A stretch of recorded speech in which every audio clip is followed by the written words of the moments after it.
that we profess that we should not be doing. Yesterday, I got a phone call from a lady who says to me, "You were recommended to me to speak to because I am having some issues with my daughter." Sister, I really hope that you're in this audience, and I'm hoping that I'm able to give you some bit of information today that may help you with the issues that you're facing. And one of the issues that this sister has with her daughter, the daughter self-harms and has been announcing that she's going to continue to do that. What do we do?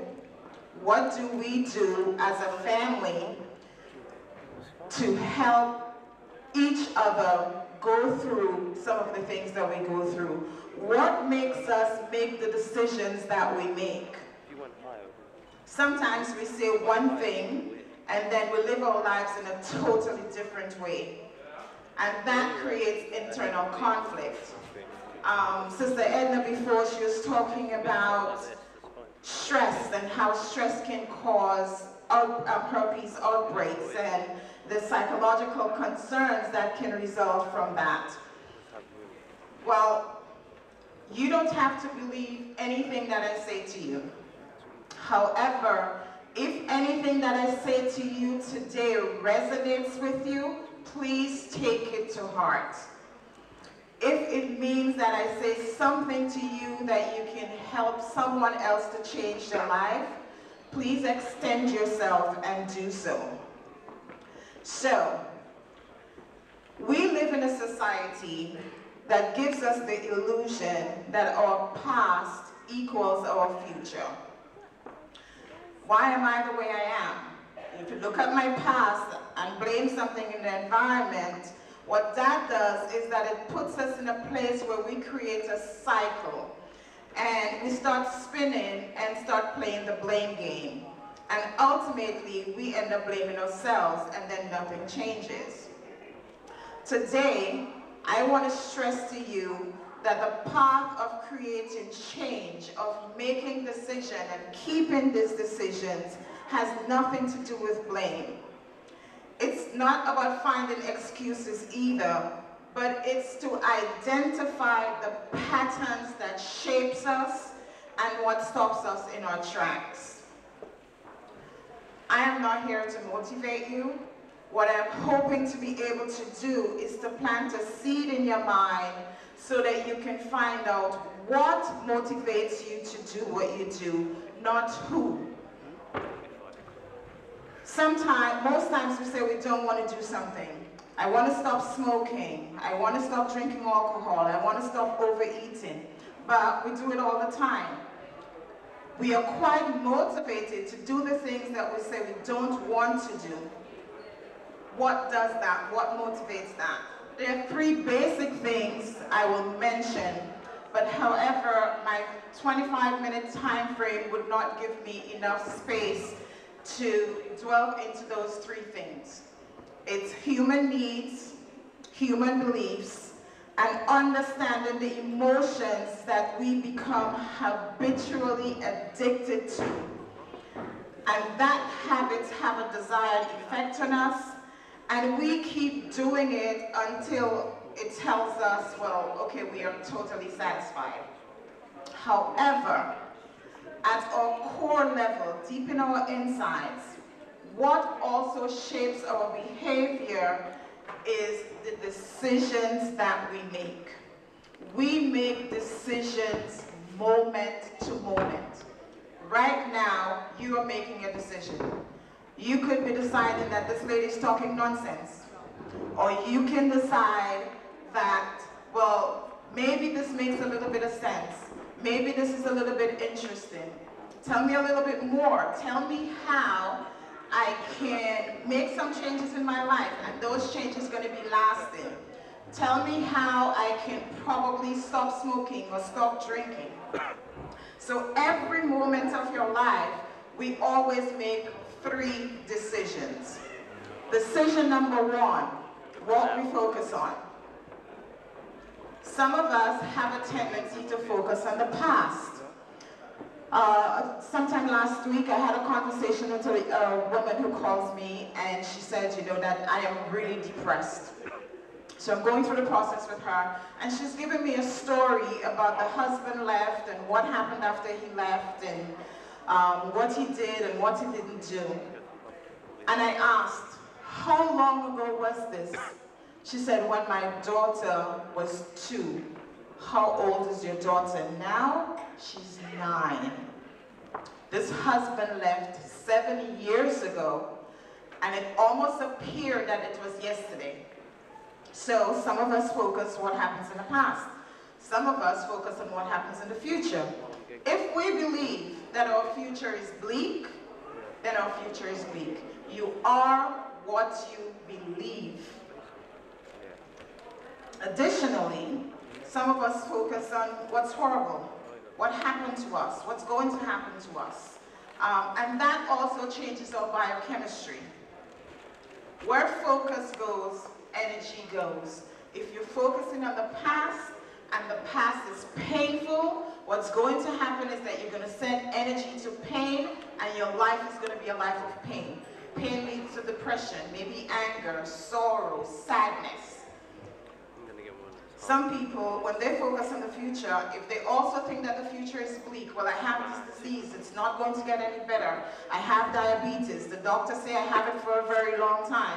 What's going to happen? Your future is also going to be as bleak as you make it. Some of us focus on ourselves. When people are depressed, they don't have a choice, they have to be selfish. You can't get depressed if you're helping someone else. It is just not possible. You get depressed when you focus on yourself, and I'm not saying that you shouldn't, but if you focus on what you're not achieving, what you're not doing, what you're not experiencing, what you don't have enough of, what you didn't do enough for the kids, or you didn't do enough of this, what you don't know how to do. When you constantly focus on the negative, you're predicting to stay in the negative, and the negative is going to follow you. If you're able to focus on others, you will have a totally different life. And if you're really able to flex between the two, where you're able to focus on yourself and also able to focus on others, then you know you have a more balanced life. So focus is key. Focus also equals feelings, and feelings equals reality to an individual. If your husband is late or boyfriend is late coming home, and you're focusing on this person having an accident or is hurt or something out there, there's no way in the world that I can tell you that that is not real. Because that's your focus. It is real to you. Doesn't necessarily mean that the reality is actuality, but it is real to you.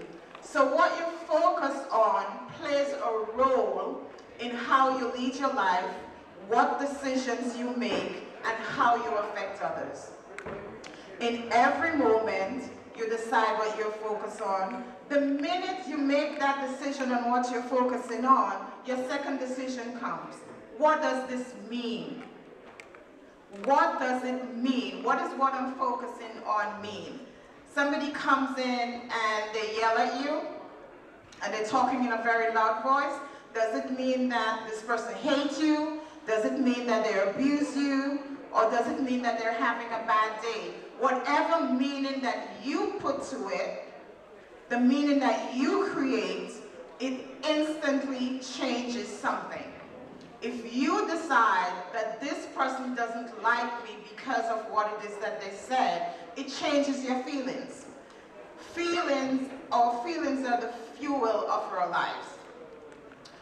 Our feelings, our human emotion is the basis of the quality of our life, and shifting that feeling creates a different behavior. Your action says that if you feel that I came into this room and I'm standing here and I'm talking nonsense, your actions will, well, I don't want to hear this, and you can get up and walk out of the room. Or you can, if you make the decision, well, this feels okay to me. it sounds all right, then you're more likely to stick around and listen to what it is that I'm saying. Or you can say, well, you know what, this lady doesn't know what she's talking about.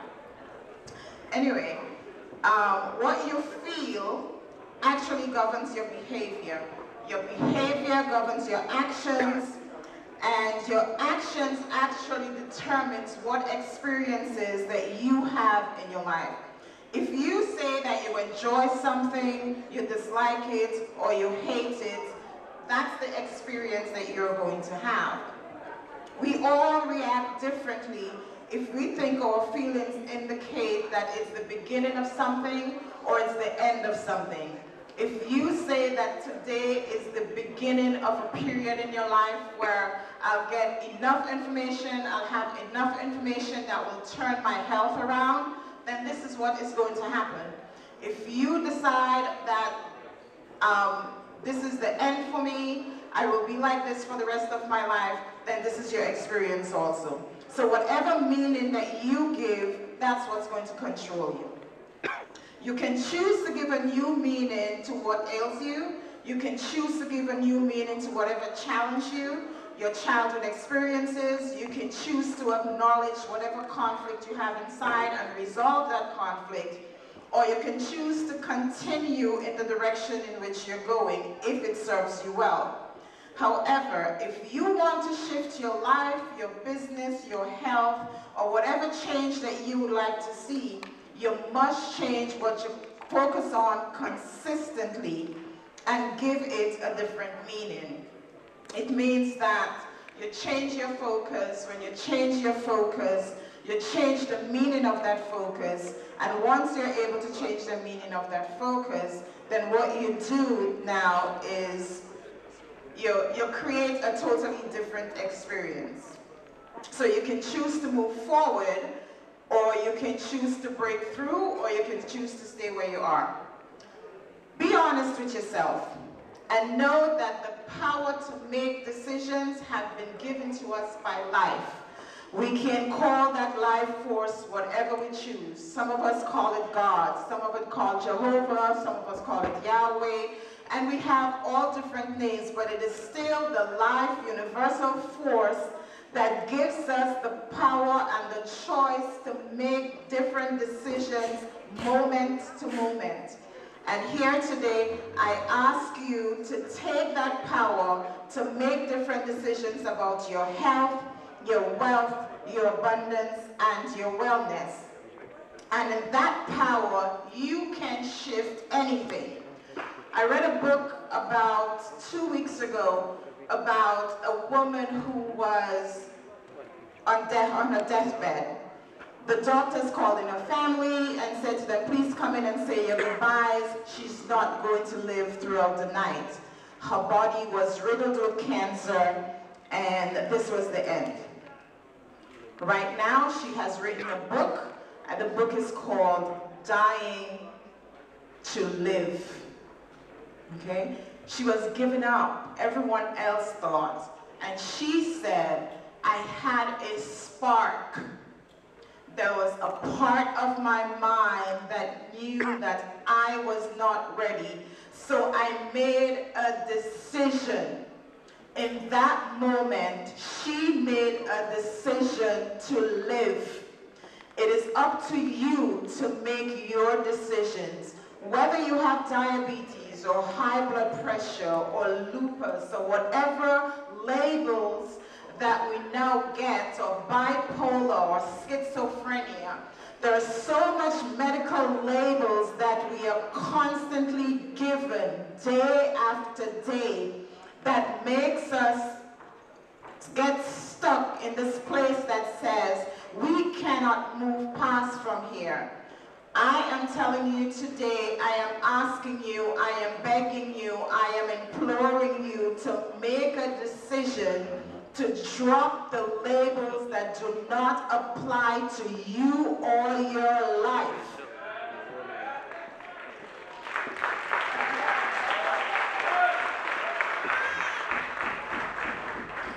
It is up to you to give a different meaning to whatever it is that someone says.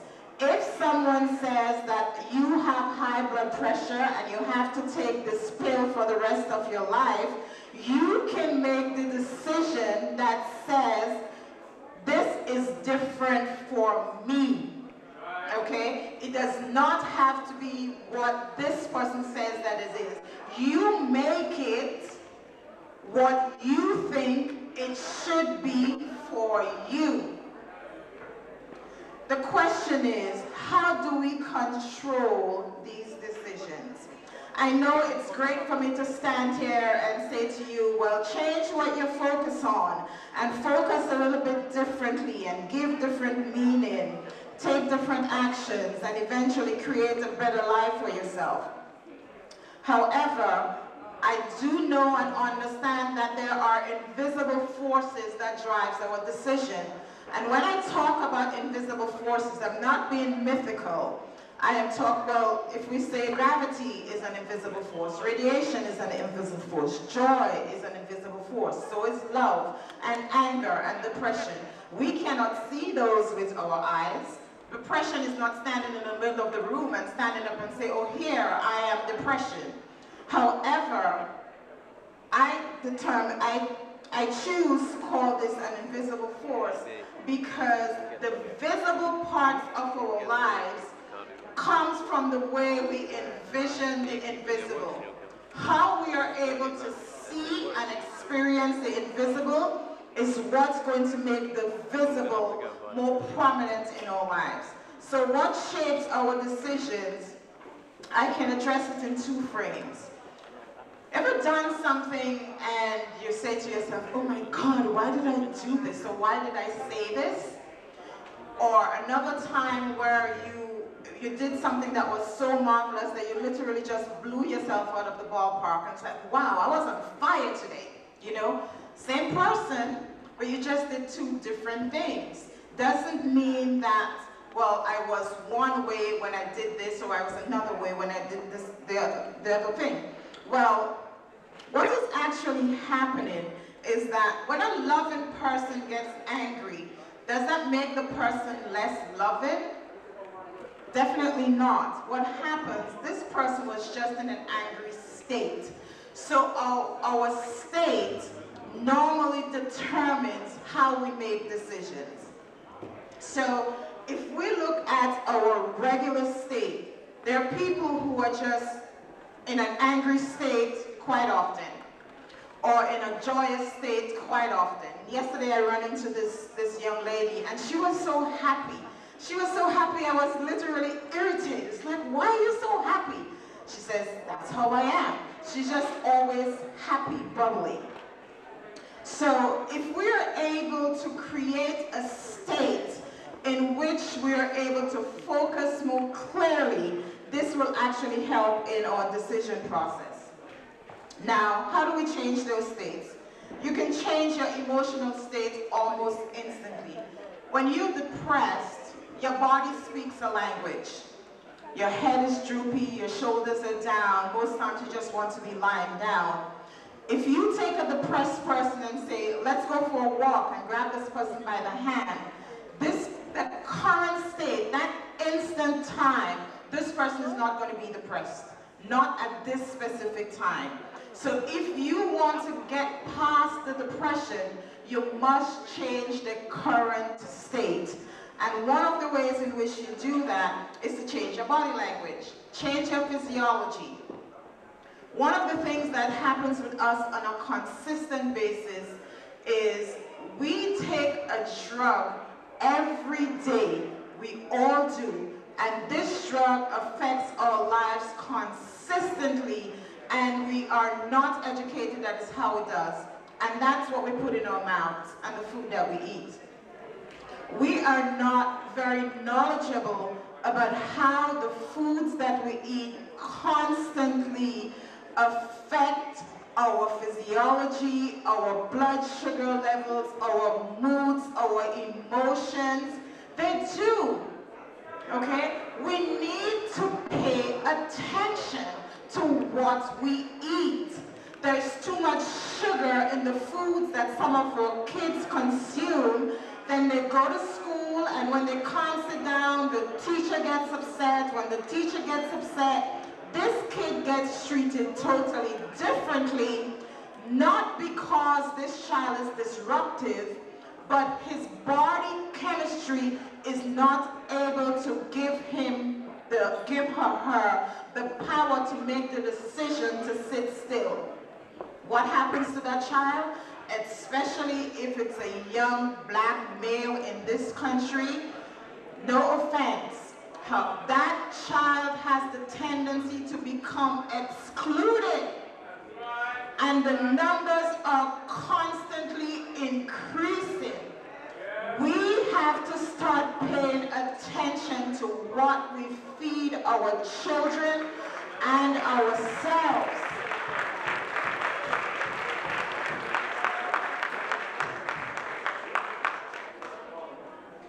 There are things that we know for a fact that we should not give those kids. Okay? And I do understand the pressure of being a parent where we just can't be bothered right now to monitor or pay too much attention to. I do understand, I'm a parent myself, and as a parent there are times when the television becomes my babysitter. Okay? However, recently I've been looking at some of the images that are on TV, and those images are not conducive to the growth and development of our children. It is just not. Okay? We now have to put them in different states. We have to choose different. We must make different decisions about what governs our lives. If we want to change, if we want our society to change, if we want our communities to change, if we want to be able to develop our villages and develop those villages properly, it's time for us to make different decisions. The decision process, change what you focus on. Change the meaning of what you focus on and take different actions. Recently, in some of these neighborhoods, we have been hearing all sorts of crazy things that has been happening. These things have been happening over a period of time. However, what is not changing is our decision process. We must make different decisions. I can't stress this enough. If we don't make different decisions, we don't change the meaning of what it is that we're doing, we don't take different actions, what is going to happen is that we will be expecting things to change by doing things the same way. When you do things the same way and expect different results, that's been stupid.